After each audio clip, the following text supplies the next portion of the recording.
Hello friends, आज आप सभी के बीच नई पहल के अंतर्गत आप सभी के पूछे गए प्रश्नों का उत्तर देने का समय आ गया। और आज मैं आप सभी के बीच आपके द्वारा पूछे गए प्रश्नों को उत्तर दे रही हूँ कि मेंस के लिए अगर कुछ नहीं पढ़ा तो क्या इतना टाइम मिलता है मेंस भी हो जाए। फ्रेंड्स, सबसे पहले आप क्लियर करें अपने सिलेबस के संबंध में। हाँ फ्रेंड्स, मैं हमेशा कहती हूँ सिलेबस आपको पता होना चाहिए कि आपके एग्ज़ाम का क्या है, क्योंकि सबसे बड़ा जो आपका सिलेबस है वो है सामान्य अध्ययन। और सामान्य अध्ययन एज इट इज़ प्रारंभिक परीक्षा में जिस प्रकार से पूछा जाता है, जो सिलेबस है वही टोटली जीएस का सिलेबस आपके मुख्य परीक्षा में, अर्थात प्रथम जो प्रश्न पत्र है प्रारंभिक परीक्षा और मुख्य परीक्षा के एज इट इज़ फॉर्म में सेम है, इवन ऑब्जेक्टिव है।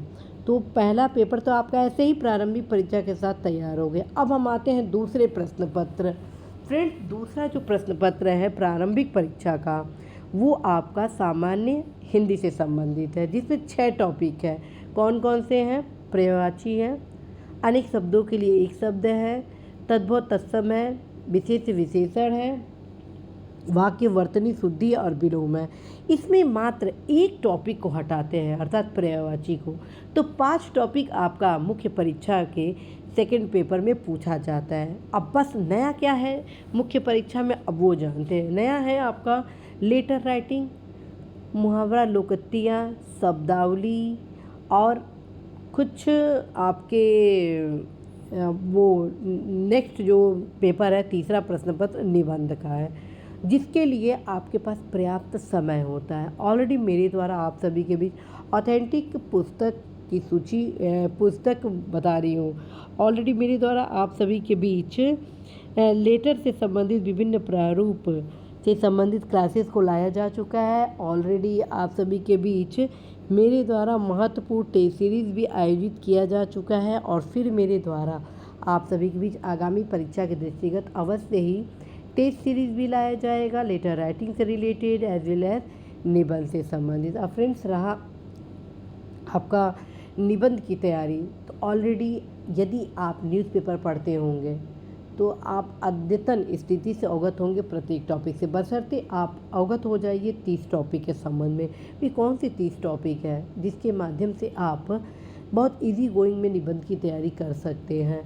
तो ऑलरेडी मेरे द्वारा क्लासेस लिया जा चुका है, आप सभी को बताया जाएगा। लेकिन अभी आप टोटल फोकस अपने प्रारंभिक परीक्षा पे करें, क्योंकि समय काफ़ी कम है। उसके बाद आपको पर्याप्त समय क्या, यदि आप लगातार अपनी पढ़ाई को जारी रखेंगे तो उतना समय पर्याप्त होगा मेंस को क्लियर करने के लिए।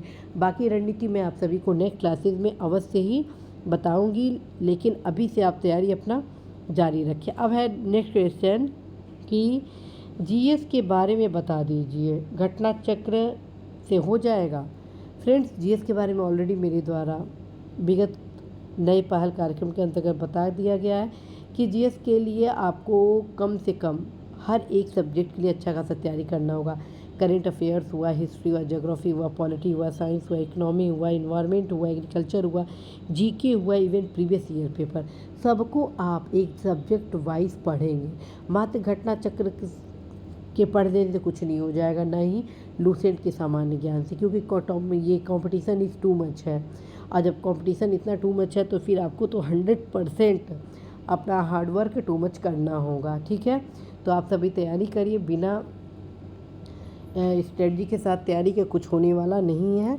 यदि आप सफलता प्राप्त करना चाहते हैं तो अवश्य ही कर्मठता के साथ तैयारी करें। और यदि बस पेपर देखना चाहते हैं तो बस घटना चक्र पढ़कर आप एग्ज़ाम में बैठ सकते हैं। लेकिन मुझे पूरा भरोसा है कि आप मात्र पेपर देखने के लिए बैठ नहीं रहे हैं, बल्कि सफलता प्राप्त करने के लिए बैठ रहे हैं। तो अवश्य ही अध्ययन करें। All the best friends. Next है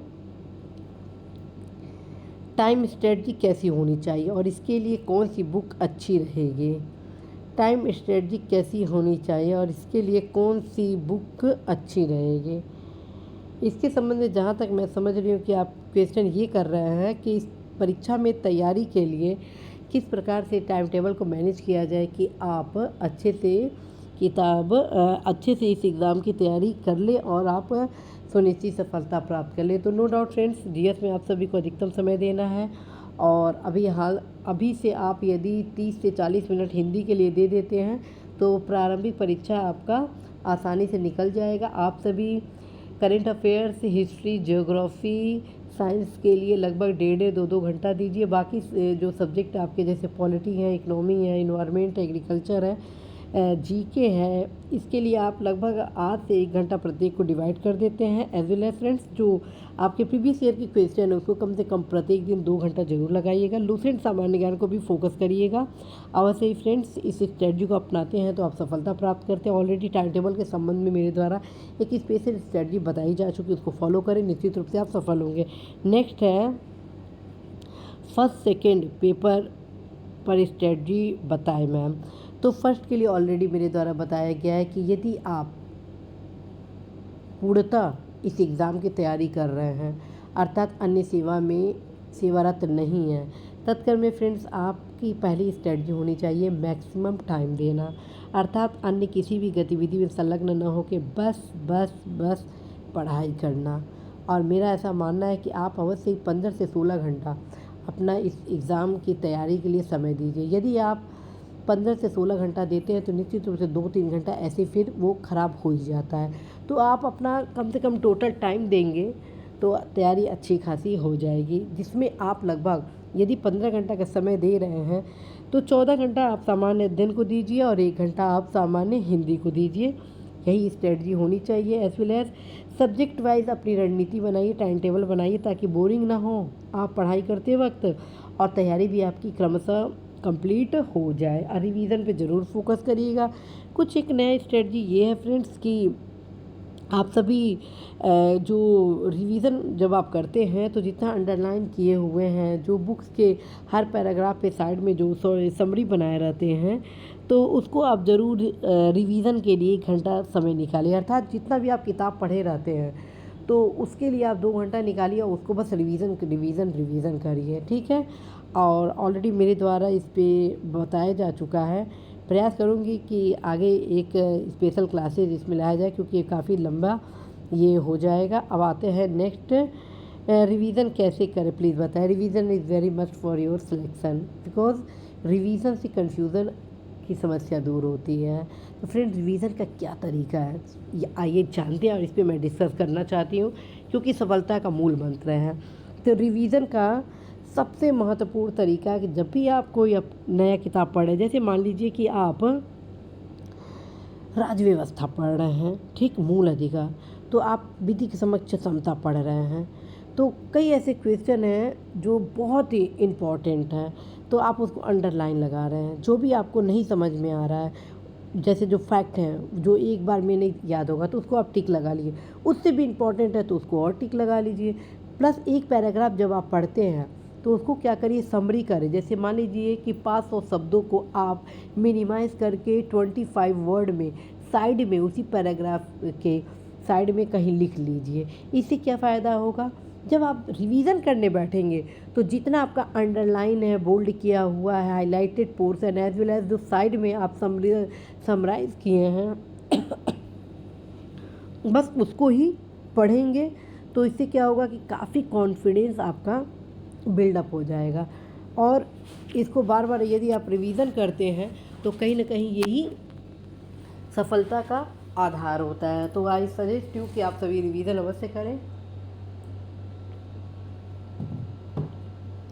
अब नेक्स्ट क्वेश्चन नेक्स्ट क्लासेज में अब मेरे द्वारा बताया जाएगा। जो नेक्स्ट क्वेश्चन आप लोग द्वारा क्वेश्चन किया गया है उसका उत्तर आशा है कि आप सभी के द्वारा पूछे गए प्रश्नों का मेरे द्वारा उत्तर दिया जाएगा और समय भी पूरा प्रयास करूंगी समय निकालने के लिए। फ्रेंड्स आप सभी अवश्य ही पढ़ाई करें और इधर उधर कहीं ना जाएं, बल्कि टोटल ध्यान अपने पढ़ाई में रखें क्योंकि यही समय है कुछ करने का, कुछ कर दिखाने का, क्योंकि टाइम बहुत ही मुश्किल से मिलता है। और फ्रेंड्स मैं आप सभी को बताऊं, समय बनाता है, समय बिगाड़ता है। तो समय के महत्व से अवगत होइए और अवश्य ही आप सभी पढ़ाई करें। All the best.